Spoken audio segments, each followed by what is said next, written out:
Bonjour, chère lumière de vie. Aujourd'hui, je suis avec Guylaine Salafranc. Bonjour, Guylaine. Bonjour, Roselyne. Alors, Guylaine est médium et elle est auteure. Elle canalise Maitreya depuis 25 années. Oui. 25 années. Alors, Maitreya est une entité d'amour et de compassion. Aujourd'hui, Guylaine nous entretient du karma, mais d'une façon plutôt expansive, parce que quand on pense ou on parle karma, on pense toujours à quelque chose à fluidifier, à équilibrer. Mais aujourd'hui, on va parler de personnages mémoire qui ont atteint une certaine réalisation. Et Guylaine nous dit comment les contacter et comment se hisser vers eux. Oui, Jocelyne, je suis contente de pouvoir parler des personnages mémoire expansive.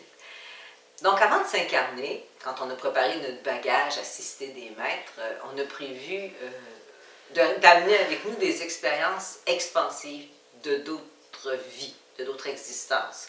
Mais pas nécessairement et uniquement les incarnations qu'on a eues sur la planète.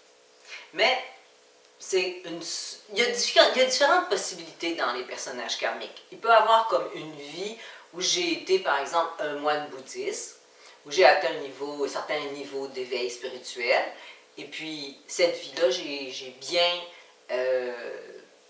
réussi dans le sens que j'ai vraiment atteint un certain niveau d'éveil. Bon. Dans cette vie-ci, j'ai besoin d'avoir les qualités que j'ai développées dans cette autre vie pour ma vie actuelle, pour les desseins de mon âme. Donc, cette vie-là, il y a une partie du contenu qui est soutirée, puis dont les caractéristiques de cette personne-là, les caractéristiques expansives, puis qui crée comme une réalité, que Maitreya appelle un personnage. Donc, ce n'est pas nécessairement uniquement une personne, mais c'est les caractéristiques d'une personne et une partie de son incarnation, la partie qui était très expansive. Ça, c'est une façon. Mais tu peux avoir aussi des personnages expansifs qui sont un cumul de différentes incarnations qui mettent comme dans une structure énergétique. Donc, si j'ai eu peut-être une vie de, je sais pas, moi, j'avais 3 enfants, j'étais une mère très affectueuse, et puis j'ai réussi vraiment au niveau de l'éducation des enfants. Bon, il y a une partie de ça. J'ai pu avoir été peut-être un chaman dans d'autres vies, puis j'avais la connaissance de la guérison du corps, une partie de ça. Donc, ils rassemblent tout ça pour créer une réalité, comme une structure, qui forme un personnage. Est-ce qu'on peut dire un bassin d'énergie? À ce moment-là, on pourrait parler de bassin d'énergie, mais même dans le fond, pour tous les cas d'un personnage. Mais c'est comme une structure. Et puis, on peut avoir aussi des personnages comme ça qui viennent d'une autre planète, d'autres univers. C'est pas uniquement sur la planète Terre. Parce que quand les gens qui s'incarnent, les âmes qui s'incarnent sur la Terre, ils viennent de partout dans l'univers. Oui. Donc, ce bagage expansif-là, pour tout le monde, il comporte d'autres incarnations, si on peut dire incarnations, d'autres expériences évolutives en dehors de la réalité de la mère Terre. Okay? Donc, on a ces personnages-là. On en a à peu près 3, 4, 5 maximum. Donc, au cours de notre vie, on les a, sont dans notre énergie.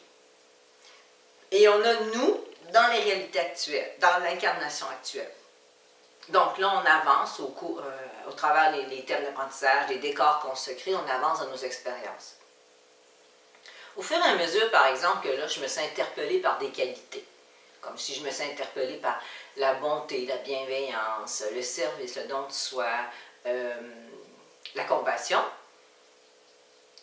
De plus en plus, ces qualités-là m'interpellent, je cherche à être ces qualités-là. Je cherche à devenir une personne qui va exprimer ça. Mais ces qualités-là, est-ce qu'elles sont déjà présentes en nous?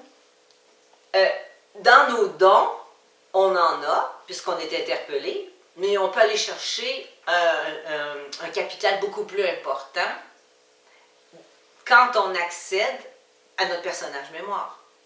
Okay. Premièrement, les personnages mémoire, leur capital, on a dans nous une partie de ça. Par exemple, si un personnage avait une capacité extraordinaire au niveau de l'enseignement, bon, dans moi, j'ai la possibilité d'enseigner.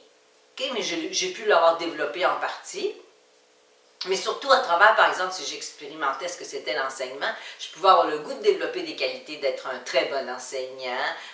Par exemple, vouloir comprendre vraiment la dynamique, comment on peut faire pour améliorer la capacité d'apprendre d'une autre personne, comment on pourrait dynamiser ça, comment on pourrait intégrer ce qu'on apprend. Bon, alors moi, ça m'intéresse, je me sens interpellée par ça. Dans la mesure que je me sens interpellée, je cherche à devenir meilleure là-dedans. Au fur et à mesure que je cherche à devenir meilleure, ça me transforme, j'exprime ces qualités-là. Que ce soit le moine bouddhiste dans ma capacité de compassion, ou que ce soit, je sais pas moi, la personne qui enseignait, ou peu importe. Plus je cherche à exprimer ces qualités-là, plus progressivement, la réalité du personnage mémoire se transfère progressivement dans ma réalité actuelle. OK. OK? Donc, et plus ça se fait, plus ça augmente ma conscience de ces qualités-là, des qualités du personnage, dont j'en ai moi aussi à l'intérieur de moi. Si je n'avais pas ces qualités-là en moi, je ne pourrais pas être interpellée par ça. Mais c'est au fur et à mesure que j'avance, c'est que les qualités de mes personnages peuvent se conjuguer aux miennes, et là, je deviens vraiment une personne qui peut exprimer beaucoup, beaucoup de potentiel et de force. Donc, au fur et à mesure dans notre vie, on est amené, à travers ce qui nous fait vibrer intérieurement, à découvrir, plus ou moins consciemment, mais c'est ce qui se passe pour tout le monde, à découvrir les personnages, nos personnages. Mais beaucoup de personnes ne le conscientisent pas, mais c'est ce qui se passe quand même. Dès qu'une personne s'ouvre à devenir, par exemple, une expression plus évoluée de ce qu'elle est, par exemple, exprimer ses idéaux concrètement, automatiquement, elle va commencer à prendre conscience de ces personnages-là, ou du moins intuitivement, en voulant de plus en plus. Plus qu'on veut de compassion, plus qu'on exprime de la compassion, plus qu'on veut encore exprimer de la compassion.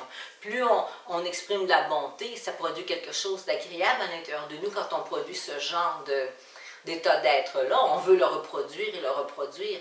Donc ça fait un mouvement, mais plus on le fait, plus en fin de compte on prend contact avec le potentiel de ce personnage-là, et plus on le transfère dans notre vie.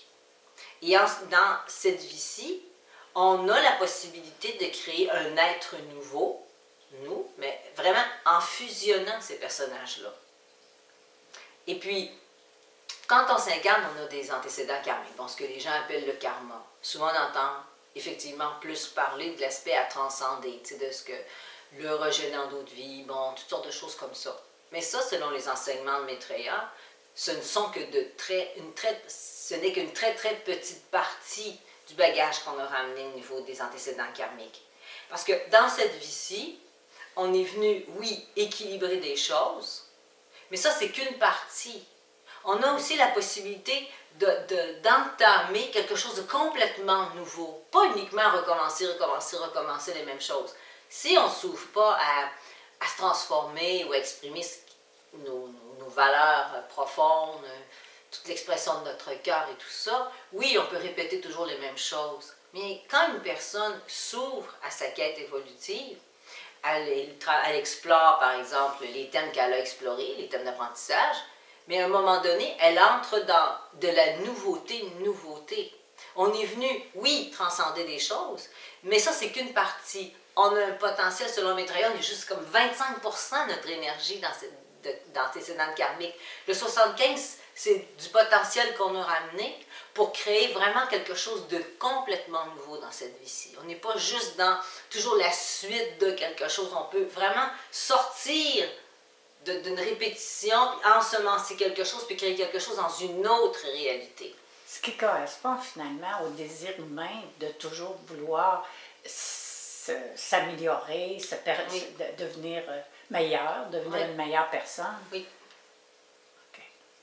Parce que les personnages, c'est un potentiel qu'on a besoin. Si on veut atteindre vraiment, de plus en plus, les gens ils veulent atteindre leur plein potentiel, créer une vie, parce qu'on réalise de plus en plus que, en fait, tout est là.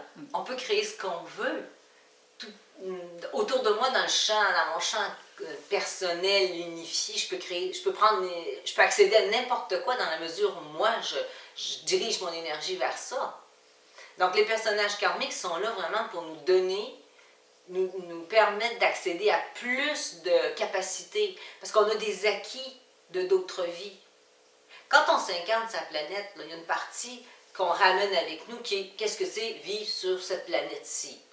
Le baratin de base, comment marcher, comment apprendre à manger, comment apprendre. Tout ça, c'est transmis par nos parents, par les gènes, mais il y a aussi tout un bagage qu'on ramène de ce que c'est pour ne pas avoir à recommencer tout ça. C'est transmis, sinon on aurait beaucoup plus de difficultés pour apprendre à marcher, pour apprendre à tout ça. Si on n'avait pas ce bagage-là qu'on ramène avec nous, qui fait en sorte qu'en quelques années, on apprend à marcher, on apprend à parler, on apprend... C'est phénoménal ce qu'on apprend. C'est pas uniquement parce que notre cerveau, il a une capacité d'apprendre extraordinaire, c'est aussi parce qu'on a ramené quelque chose, puis à ce moment-là, le bagage qu'on a ramené, il est activé. Ce qui fait qu'on peut rapidement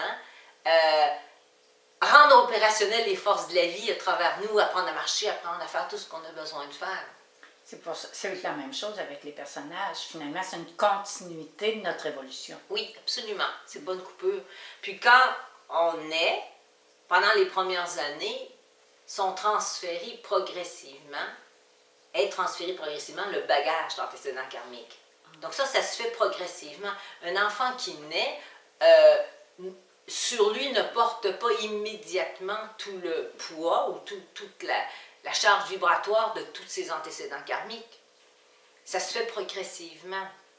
Le côté expansif est là, mais le côté karmique à fluidifier l'aspect, ça se transfère progressivement. Ça, c'est les maîtres d'incarnation qui supervisent ça. Quand un enfant, selon les dessins de cette âme-là, parce que pour eux, ils ne verront pas un enfant, mais ils vont voir plutôt une âme, avec un potentiel, des dessins particuliers. Donc, selon les dessins de l'âme, ils vont faire les transferts. Mais tout est judicieusement supervisé. C'est un enfant, parfois, par exemple, on a un enfant, notre enfant, puis à l'âge de 2-3 ans, on ne le reconnaît plus. On le dit, on ne le reconnaît plus, c'est un enfant sage, qu'est-ce qui se passe qu'à 4 ans, 2 ans, 3 ans, 7 ans, 8 ans, tout à coup, on ne le reconnaît pas, parce qu'il y a eu des transferts. Les transferts se font quand le moment est venu. Je ne peux pas dire pourquoi que c'est un moment plutôt qu'un autre, je pense que c'est selon les dessins d'une âme, mais ce n'est pas la même chose pour chaque personne. Il y a des personnes les transferts vont se faire très tôt, alors on va voir des situations où dans l'enfance, c'est des situations assez difficiles qui se vivent. C'est parce qu'il y a des transferts qui se font rapidement. Alors, déjà, l'impact fait en sorte qu'il va arriver des situations d'abus, d'agression, de maladie ou des choses comme ça pour des jeunes enfants. Parce que ce n'est pas tous les enfants, c'est certain. Puis, il y a d'autres personnes que les transferts vont se faire à l'adolescence. Il y a d'autres angles, les transferts vont se faire à l'âge adulte. Les transferts se font à des moments précis, et ça, c'est supervisé selon ce que l'âme a à vivre. Donc, quand on commence à intégrer la réalité de nos personnages, c'est qu'on devient ces qualités-là. On commence par les reconnaître, être interpellé par ce genre de qualités, avoir le goût de les manifester concrètement. Plus on les manifeste, plus on a le goût de les manifester. Au fur et à mesure que ça devient intégré, on les manifeste, on intègre, bien, la réalité du personnage se fusionne progressivement dans notre réalité. Puis cette fusion-là, pour ce faire, on a besoin d'avoir développé un point d'attention dans notre réalité avec la fusion du centre du cœur, de la conscience et du cœur. Donc, avoir développé notre conscience, mais en équilibre avec le cœur. Quand ça se fait, les transferts se font, mais dans l'énergie du cœur. Alors, à ce moment-là, l'amplitude de rayonnement d'une personne augmente de façon spectaculaire et on peut avoir l'impression que ça s'est fait presque du jour au lendemain. Autrement dit que... Finalement, c'est un processus très ralenti. Mais quand les transferts se font lentement, okay? Donc l'émanation va monter, la personne va avoir... Mais à un moment donné, quand le transfert se fait complètement, que l'unité se passe, ça crée une expansion, ça multiplie la force d'expansion. Et après, ça reste. Donc, il y a quelqu'un, on peut avoir vu une personne il y a 6 mois, puis on la voit, puis on dit, mon Dieu, elle a donc changé, quelque chose de... Parce qu'il y a quelque chose, elle vient de fusionner avec une partie de sa réalité, et ça l'a multiplié son émanation, son champ d'émanation. Puis quand ces fusions-là se font, parce que l'objectif, on en fait habituellement on peut travailler un personnage mémoire, Puis, bon, on peut le travailler, c'est-à-dire l'intégrer, l'explorer pendant des années. Après ça, on va aller à un deuxième, un troisième, un quatrième.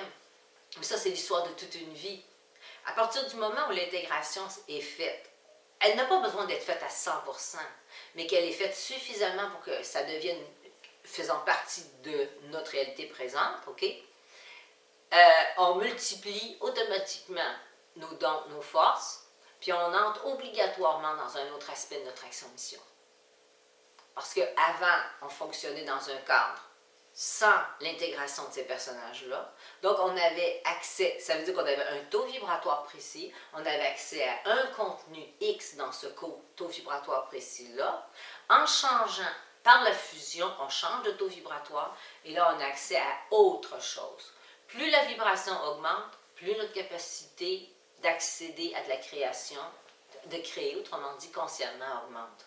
Donc, le but de ça, c'est d'arriver dans cette vie-ci à créer, fusionner des réalités pour créer quelque chose de beaucoup plus évolué.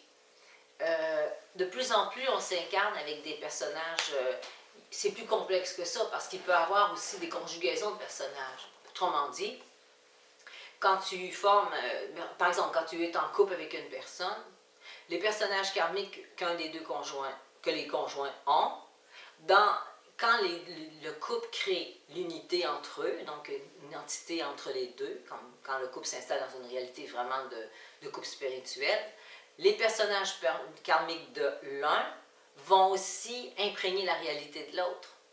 Il y a une fusion indirecte qui se fait par le cœur du conjoint ou de la conjointe.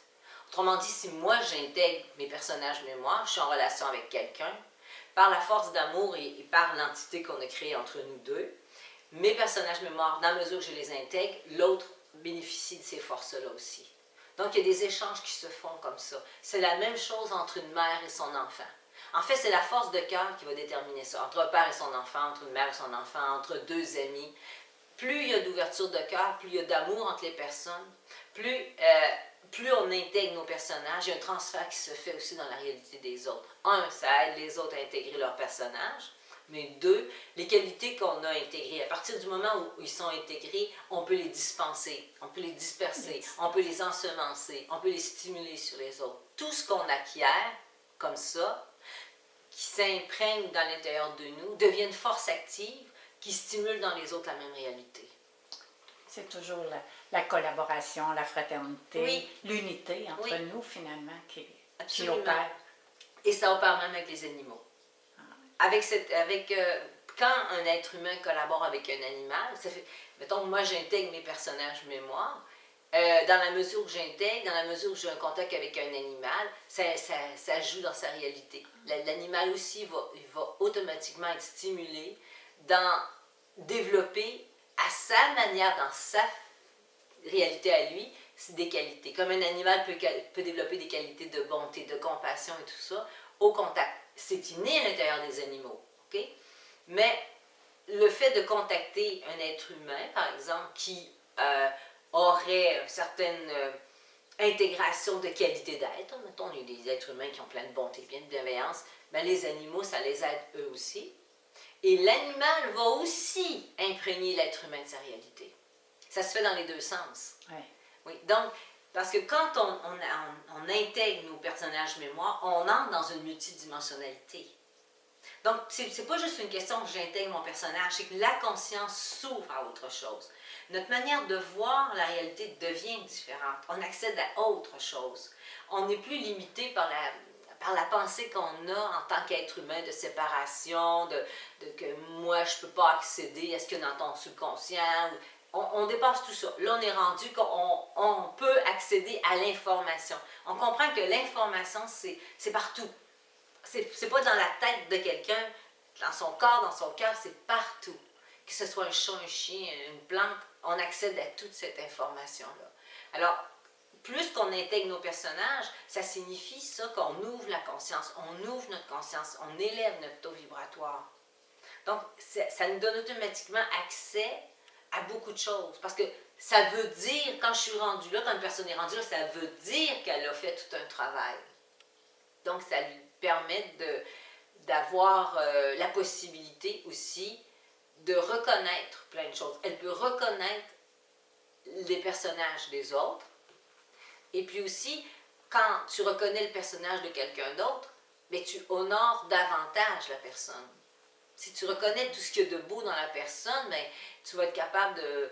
Tu sais, si tu vois juste l'humain qui se dépatouille dans son réalité quotidienne, ou si tu vois cette personne-là, mais que tu vois autour d'elle ces personnages mémoire expansifs, ben, tu as une meilleure vision, une meilleure perspective de ce qu'est la personne.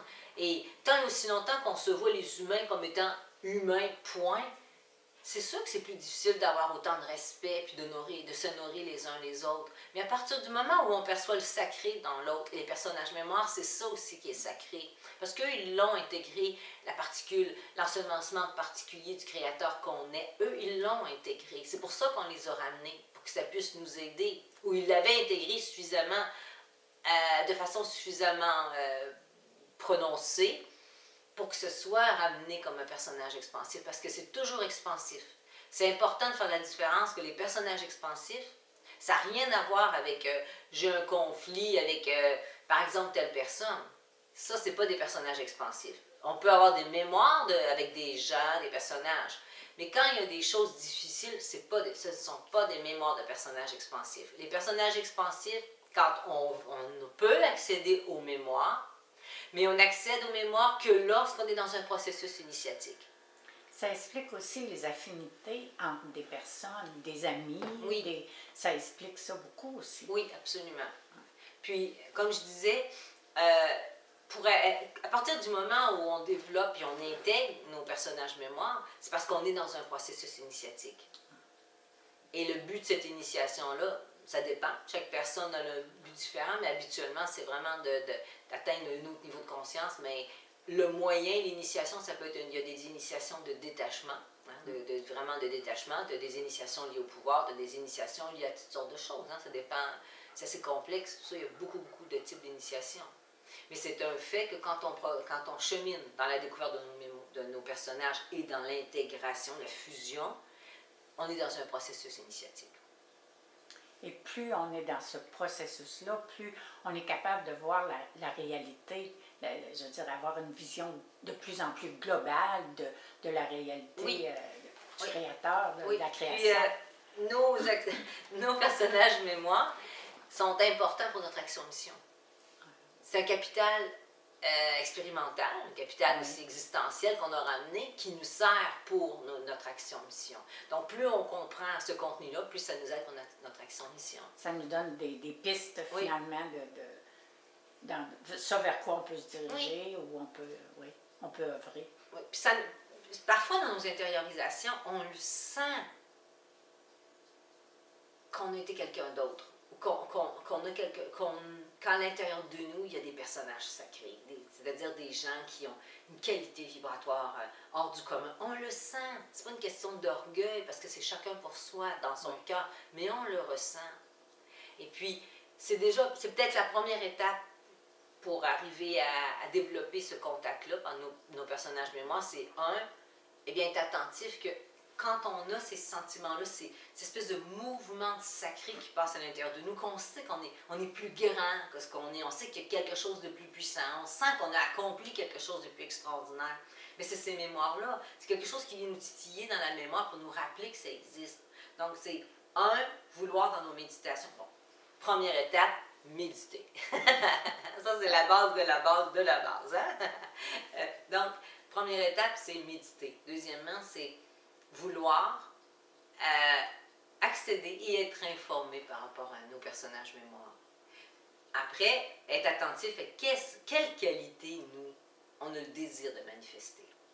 Il y a un lien direct entre les qualités qu'on veut manifester, qui sont importantes pour nous, et nos personnages mémoire. Donc, quelles qualités qu'on veut vraiment exprimer. Après, c'est simple, on s'applique à les exprimer, on s'applique à être ces qualités-là. Et automatiquement, on entre dans un processus qui va nous conduire vers ça. On n'a pas besoin de tout mentaliser en disant « Ah oui, aujourd'hui, c'est vrai mon personnage. » Non, non. J'ai juste à prendre, à garder à mon attention ou à vouloir être les qualités qui me font vibrer. Et automatiquement, petit pas par petit pas, j'intègre mes personnages mémoire. Donc, moi, de cette expérimentation-là de mes personnages, je l'ai débuté il y a déjà une vingtaine d'années. Je continue toujours cette exploration-là. Il y a des bouts que c'est un peu moins présent dans ma conscience, mais je sais que ça continue. À d'autres moments donnés, c'est très présent, parce que là, je me sens vraiment en lien avec un personnage. Mais je trouve que c'est une démarche qui est agréable, parce que ça donne toute une autre signification au karma. Voilà. Merci, Guylaine. Vraiment, tu nous as fait une exposé en tout cas, pour moi, tu me donnes comme une belle aventure à vivre d'explorer nos mémoires karmiques expansives, nos personnages mémoires. C'en est une aussi. Oui. Alors, je te remercie beaucoup.